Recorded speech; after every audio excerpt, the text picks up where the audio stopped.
hope the fuck y'all didn't think that a Father's Day was gonna pass about a bitch blessing your motherfucking timeline today. Here's an awful fact for some of you fucking kids who grew up fatherless. Some of y'all grew up fatherless because your mother was trying to prove a fucking point. These the main bitches that want to be privy to everything but tell you absolutely nothing.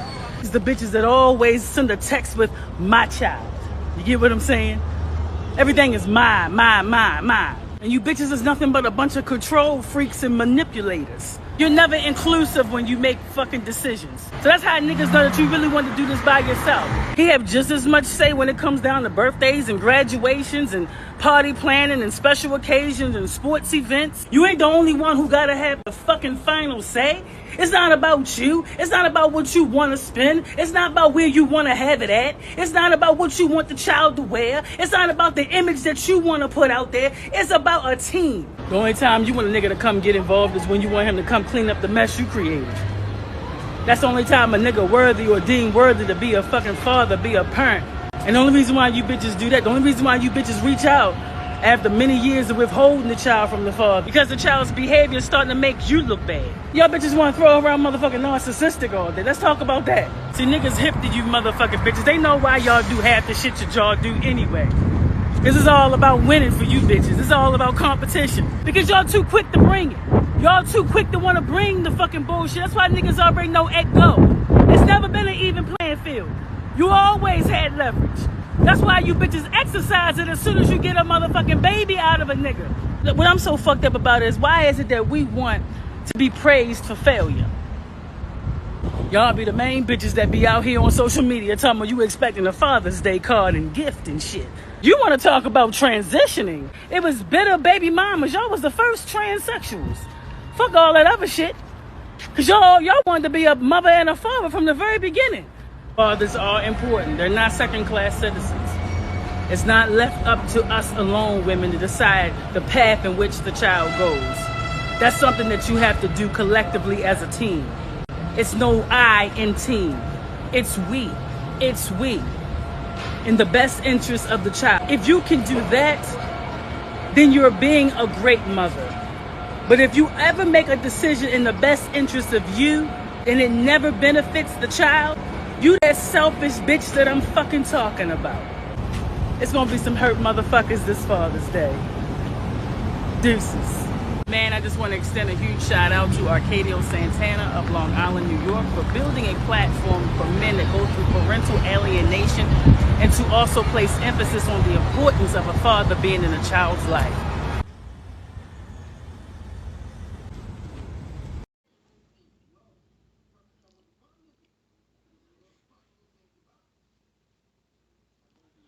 I hate to tell y'all this, but she's absolutely 100% right.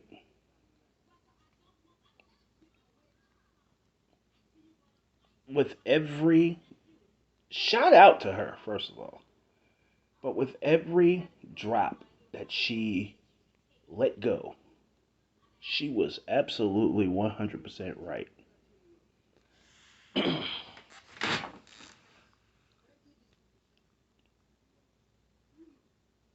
How many of y'all walk out on relationships that could have been saved?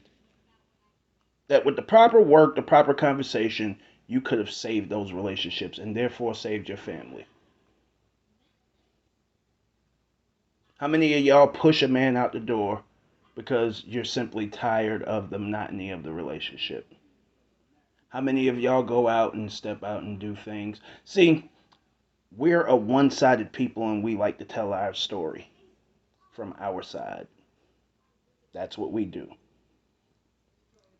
And it probably happens on both sides. However, only one side is being listened to because one side has an imaginary halo. One side is always considered to be in the right, no matter what. And this is where narratives are created. It's created in one side of the story, the one side that's listened to, the one side that's beloved for whatever reason.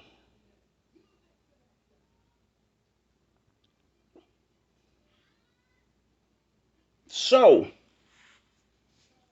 I won't come at ladies the way that she did. I'm going to speak to everyone. Relationships that have children involved that don't work, those things are failures.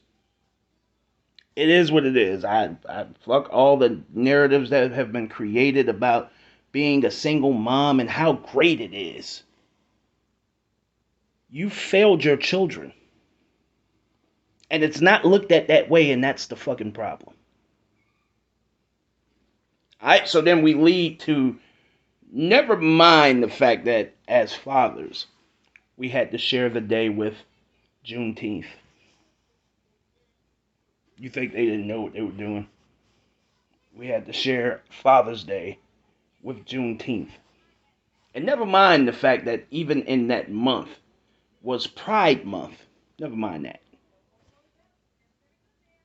The other part that we had to deal with is those women who came on TikTok, who came on Facebook, who came on Instagram, Snapchat, social media, and said that they deserve a card and a gift for Father's Day.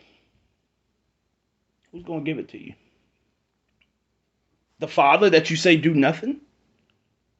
That makes a whole lot of sense. Ladies and gentlemen,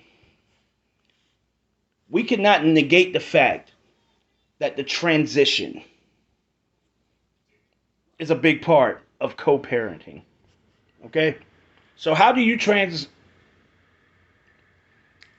move from the relationship to co-parenting? How do you move forward and move beyond? Are you going to have an attitude every single time you ask me for something and think that I'm going to be gung-ho about doing it? Are you going to call and talk to me with no respect because of how the relationship went and think that everything is going to be cool and copacetic and I'm just going to do whatever you ask me to do whenever you ask me to do it? Are you going to be disrespectful in the manner and the time frame that you ask me for something? Meaning, are you going to ask me for something the day before the child needs it? Are you going to strive to put yourself in positions to get the system involved? Meaning, no matter what I do, if I don't do it exactly to your liking. See, these are the things she said you were taking advantage of. If I don't do it to your liking, you're just going to simply go down there and fill out paperwork. That's going to cause really a hardship because we know that kids don't need shit every week.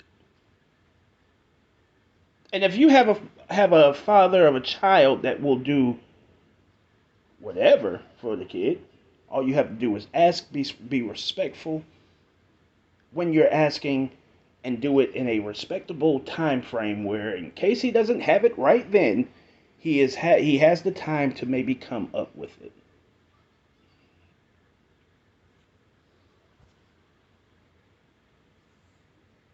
No paperwork involved. The child is happy. You should be good. He should be good, and you're able to get along. Is that what we do? In most cases, no. In most cases, no. What we do is actually the opposite. You know why? Because it's okay to be a single mother in our culture. It's not only okay, there's actually a badge of honor that comes with that. Even though you sound so angry when you say it, when you say what you're doing and what you're doing on your own, and then a lot of times y'all not doing it on your own at all. But that independent word, that trigger word, that actually you use and you trigger yourself with, and it evokes so much emotion out of you.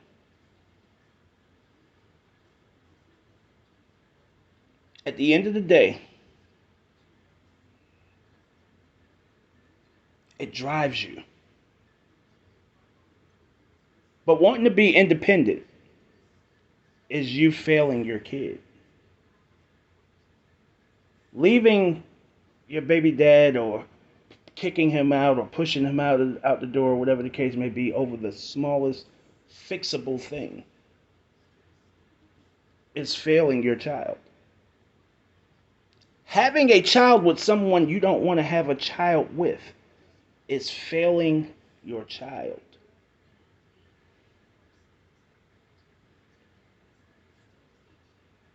I hoped that with Roe v. Wade, and listen, y'all, I don't have a dog in the fight.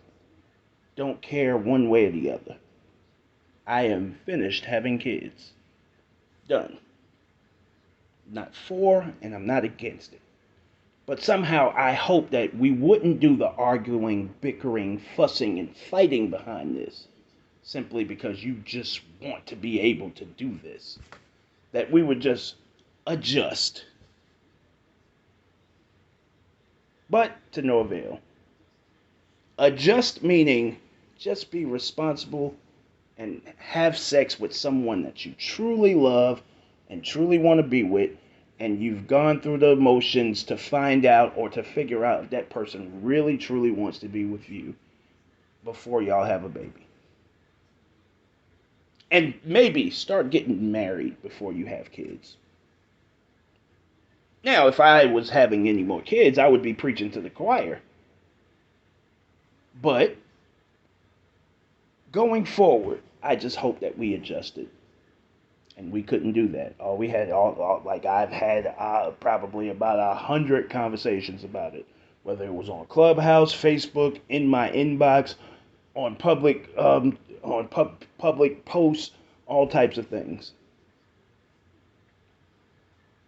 Simply for asking people to just be more proactive and be more responsible. It's become increasingly obvious to me that this is the case. Right now, there's this thing where ethics aren't what they used to be. People are trying to replace the ideas of good and bad with better or worse, and that is incorrect. You gotta keep your ethics intact because good and bad is a compass that helps you find the way. And a person that only does what's better or worse is the easiest type of person to control. They are a mouse in a maze that just finds the cheese. But the one who knows about good and bad will realize that he's in a maze. Let's do better. Show off.